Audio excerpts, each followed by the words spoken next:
De récents rapports ont démontré que parmi les internes en médecine ou les infirmiers, il subsistait néanmoins un manque de connaissances à propos des dispositifs d'oxygénothérapie et de leurs bonnes pratiques d'utilisation.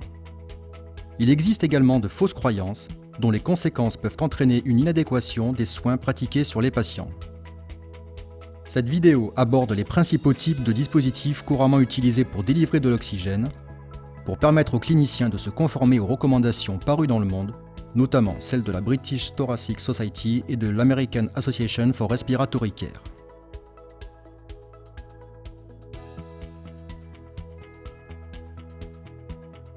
Nous pouvons à présent nous concentrer sur le fonctionnement de ces dispositifs. Quand et comment sont-ils utilisés? Leurs caractéristiques et les précautions à respecter. Nous espérons que ceci vous permettra de parfaire vos connaissances dans cette discipline majeure. Les dispositifs d'apport en oxygène peuvent être séparés en deux groupes, selon qu'ils fournissent partiellement ou la totalité du besoin respiratoire du patient. Les dispositifs à concentration variable en oxygène, aussi connus sous l'appellation dispositifs à bas débit, délivrent de l'oxygène à des débits inférieurs aux besoins respiratoires du patient. De l'air ambiant supplémentaire est donc également inhalé.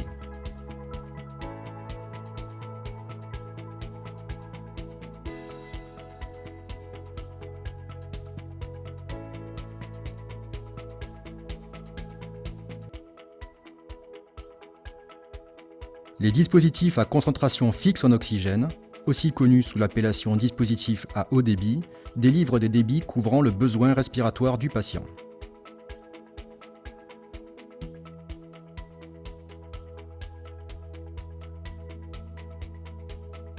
Tout d'abord, intéressons-nous aux dispositifs à concentration variable en oxygène et aux différentes solutions disponibles. Les canules nasales sont l'un des moyens les plus courants pour délivrer de l'oxygène. Une canule nasale est constituée de deux embouts souples raccordés au tuyau d'alimentation en oxygène.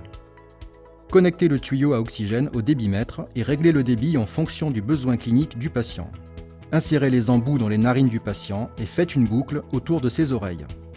Serrez à l'aide de la bague coulissante pour ajuster la tenue. L'oxygène s'écoule depuis la canule jusqu'au nasopharynx, ce dernier agissant comme un réservoir anatomique.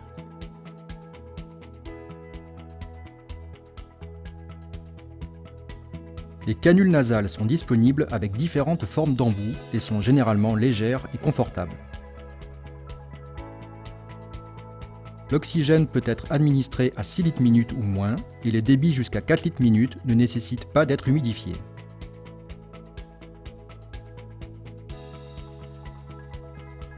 Chez l'enfant, les canules nasales peuvent être utilisées à de très faibles débits et les personnes respirant par la bouche peuvent également bénéficier de ces dispositifs. Les patients ont la possibilité de manger, boire et parler tout en recevant de l'oxygène. Toutefois, l'utilisation d'une canule nasale nécessite que les voies aériennes supérieures soient libres de toute obstruction. Les canules nasales sont contre-indiquées en cas d'obstruction nasale, par exemple des polypes. Comme évoqué précédemment, la concentration en oxygène inhalé par le patient est variable. Toutefois, des débits d'oxygène entre 1 et 6 litres minute peuvent délivrer jusqu'à 44% d'O2 chez la plupart des patients adultes. Il existe différentes tailles pour adultes, enfants et nouveau-nés, ainsi que différentes formes d'embouts pour s'adapter à toutes les circonstances. Les embouts droits sont la forme classique et sont les plus fréquemment utilisés à l'hôpital. Les embouts courbes sont conçus pour diriger le débit d'oxygène vers le fond de la cavité plutôt que vers les sinus frontaux. Les embouts évasés ont des extrémités de plus grand diamètre, ayant pour effet de ralentir le gaz à l'entrée des narines afin d'accroître le confort du patient.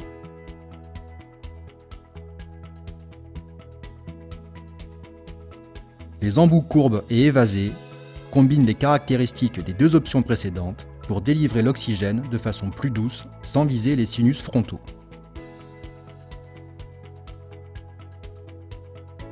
Pour accroître le confort lors de thérapies de longue durée, les canules nasales peuvent également être fournies avec des protections d'oreilles, prévenant ainsi la formation d'escarres sur et autour des oreilles. Des canules nasales sont également disponibles pour permettre le prélèvement du dioxyde de carbone expiré chez le patient non intubé. Ces dispositifs sont adaptés pour les patients sous sédation consciente, où la détresse respiratoire doit être surveillée.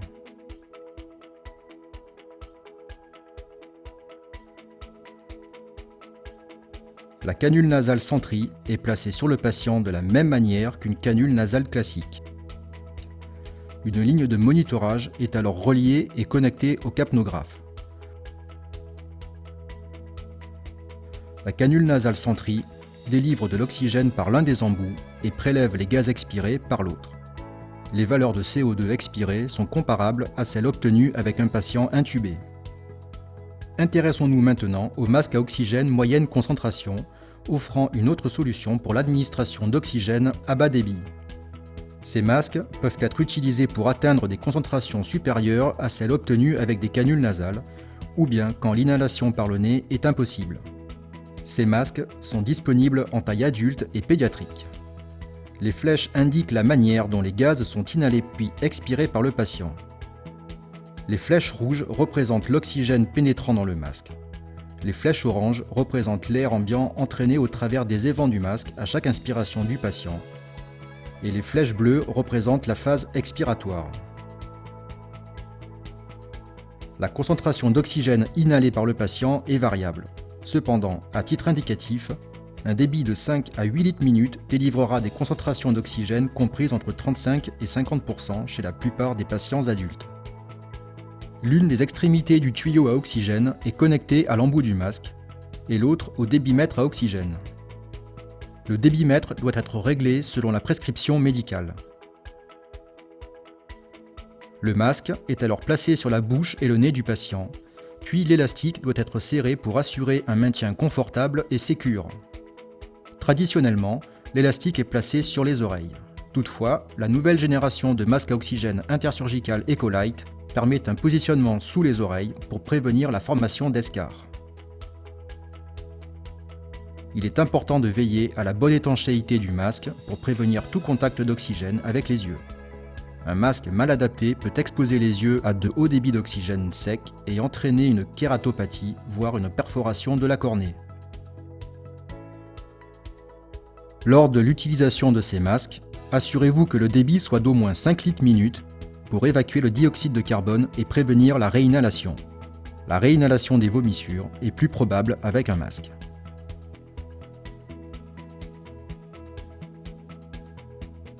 Des masques moyenne concentration, tels que le masque intersurgical Sentry, sont également disponibles pour mesurer le CO2 expiré. Ces dispositifs sont adaptés pour les patients sous sédation consciente, où la détresse respiratoire doit être surveillée. Une ligne de monitorage est alors reliée au masque au moyen d'un raccord Luer-Lock, puis connectée au capnographe.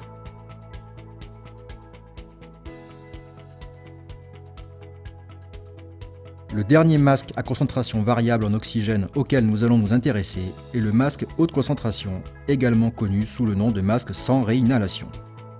Ce dispositif est généralement utilisé quand d'importantes concentrations d'oxygène sont nécessaires, par exemple chez des patients en grave détresse respiratoire ou instable.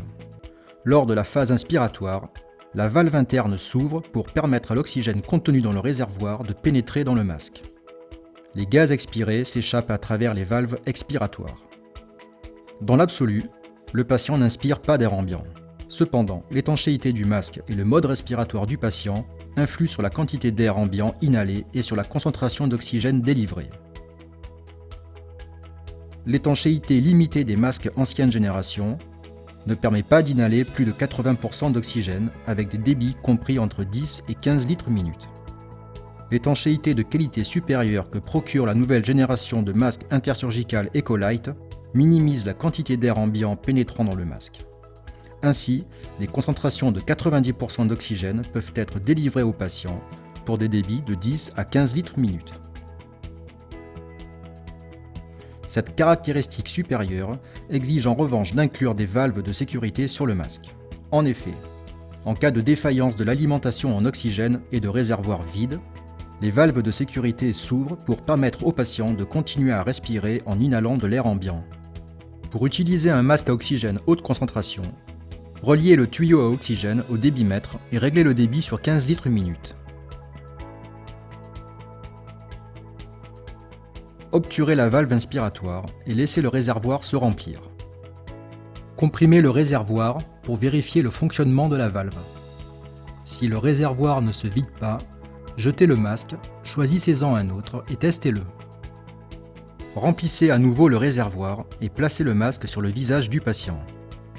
Ajustez l'élastique pour obtenir une étanchéité efficace et confortable.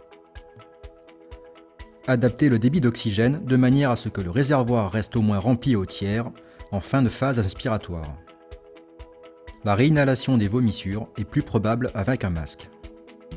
Une caractéristique additionnelle que l'on rencontre sur certains masques à oxygène haute concentration est l'indicateur de respiration RespiCheck. La fréquence respiratoire devrait être surveillée chez quiconque nécessitant une oxygénothérapie, mais elle est bien souvent estimée de façon peu précise et mal surveillée.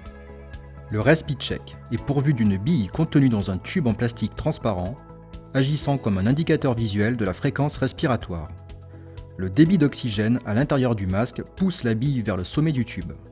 La pression négative générée par l'effort inspiratoire du patient tire la bille vers la base du tube pour fournir instantanément une indication visuelle de chaque inspiration prise. Voyons maintenant les dispositifs à concentration fixe en oxygène, également appelés dispositifs haut débit. Ceux-ci fournissent un débit de gaz suffisant pour couvrir la totalité du besoin respiratoire minute du patient. Tout d'abord, pourquoi utiliser un dispositif à concentration fixe en oxygène? Ces dispositifs peuvent être plus appropriés pour des patients atteints d'un syndrome chronique respiratoire, avec rétention du CO2, chez qui la respiration est dépendante du réflexe hypoxique. Il s'agit d'une pathologie sévère car le stimulus habituel de la respiration, c'est-à-dire le maintien d'un taux normal de CO2, est perdu à cause de niveaux de CO2 chroniquement élevés. La respiration est alors dirigée par l'hypoxie. Si de fortes concentrations en oxygène sont administrées à ces patients et que leur PaO2 augmente, le réflexe respiratoire hypoxique peut être perdu. Une hypoventilation peut survenir, entraînant une augmentation du taux de CO2, pouvant conduire au coma, voire au décès. Un dispositif haut débit grâce auquel la concentration d'oxygène peut être précisément contrôlée et suivie par la mesure des gaz sanguins est plus approprié pour ces patients.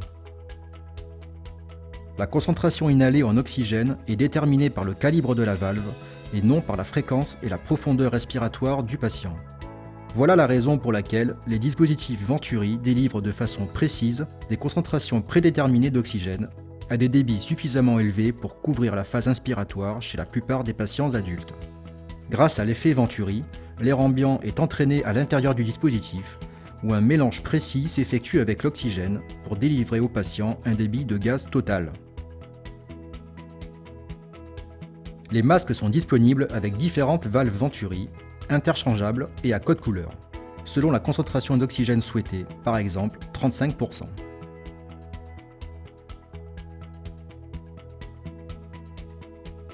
Pour utiliser un masque Venturi, choisissez une valve Venturi en fonction de la concentration en oxygène prescrite, puis connectez-la au masque.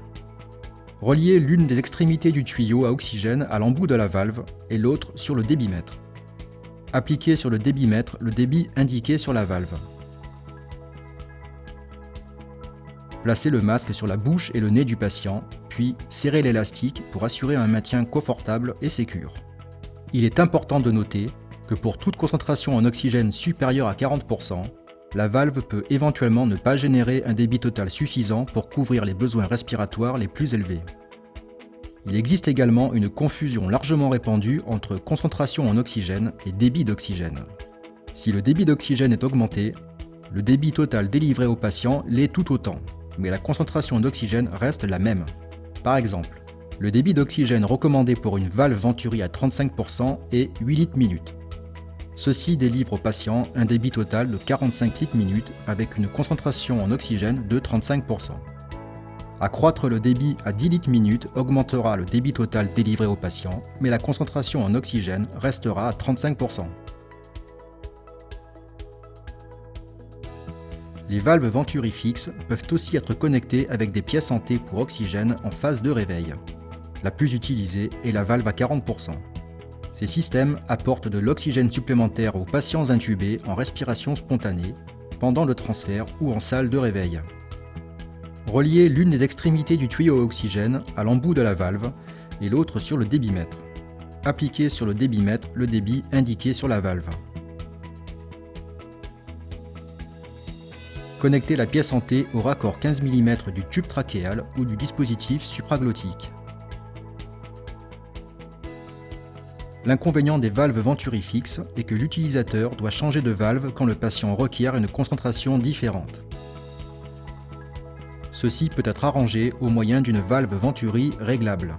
Sur une valve Venturi réglable, le fait de tourner la bague de sélection permet d'augmenter ou de diminuer l'ouverture par laquelle l'air ambiant est aspiré. Ceci a pour effet de modifier la concentration d'oxygène. Une même valve peut donc délivrer différentes concentrations.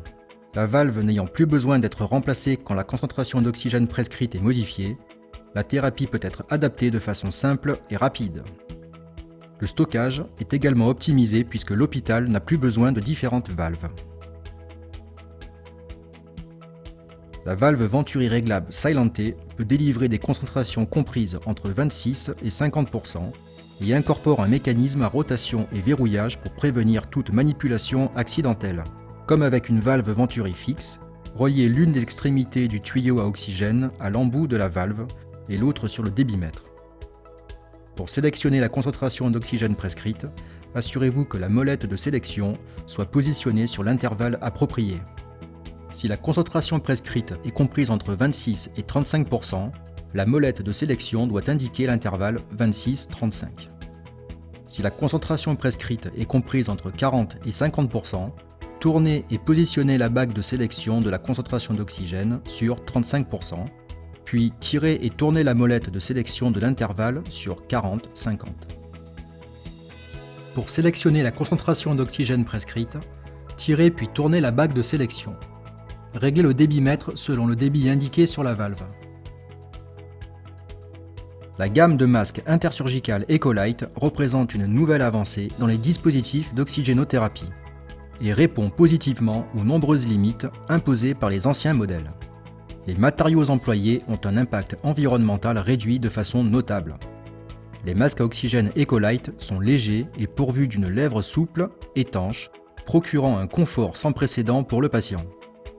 Les masques s'adaptent au contour, quelle que soit la forme du visage, pour optimiser la suppléance en oxygène et prévenir toute fuite au niveau des yeux.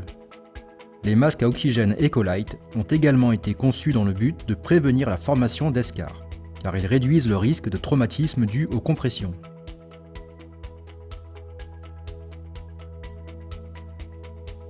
La dernière partie traite des différents types d'humidificateurs délivrant une humidification froide.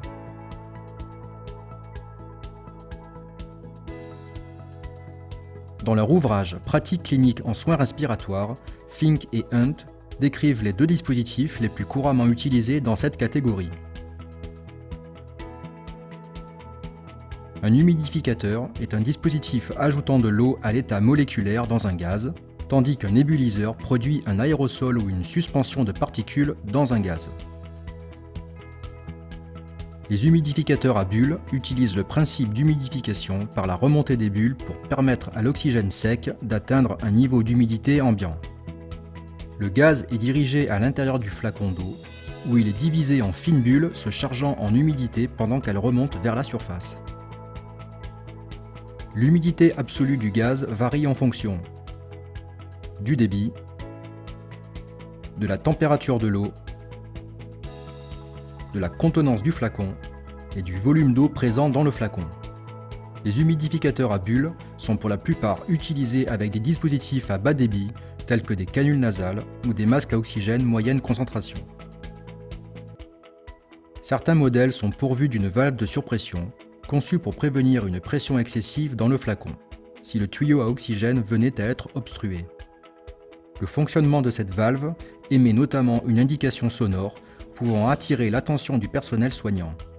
La tête de l'humidificateur à bulles peut également disposer d'un pas de vis universel permettant l'utilisation d'un flacon à remplissage manuel ou bien de flacons pré-remplis d'eau stérile.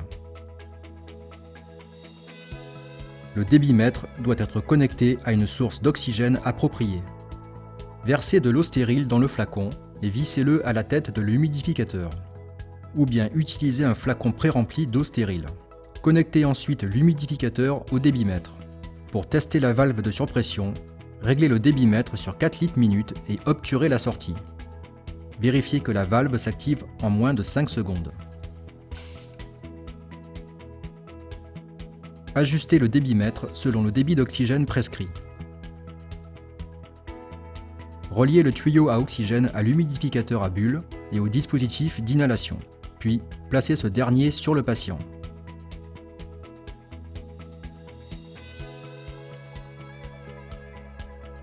L'autre méthode pour délivrer une humidification froide est par l'utilisation d'un humidificateur nébuliseur.